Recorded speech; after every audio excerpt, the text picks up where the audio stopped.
దేశంలోనే కాదు విదేశాలలో కూడా కార్యకలాపాలు నడపాలి అని మనం అనుకుంటాం. అందులో భాగంగా మన దేశపు కార్పొరేట్ సంస్థలు ప్రపంచవ్యాప్తంగా విస్తరించడాన్ని మనస్ఫూర్తిగా ఆహ్వానిస్తాను. మైక్రోసాఫ్ట్ వాడు వచ్చాడు, లేకపోతే బిల్ గేట్స్ వచ్చాడు, వాడు వచ్చాడు, ఈడొచ్చాడు, అబ్బో అసలు ఇంకేముంది మనకే అని చెప్పుకునే దరిద్రపు స్థితి నుంచి మన దేశం కంపెనీ ఆ దేశంలోకి వెళ్ళి పెట్టుబడి పెట్టింది, ఈ దేశంలోకి వెళ్ళి పెట్టుబడి పెట్టింది అనే స్థితికి రావాలి అన్నటువంటిది ఒక భారతీయుడిగా నాలాంటి వాడి ఫీలింగ్.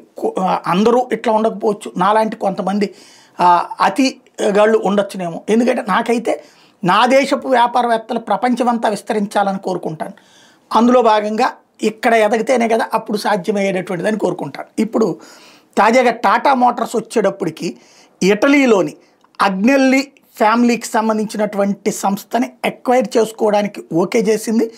ఇవేకో సంస్థని, ఇవేకోకి సంబంధించి కంట్రోలింగ్ని, దాంట్లో ఉన్నటువంటి స్టేక్ని కొనడానికి ట్రై చేస్తుంది.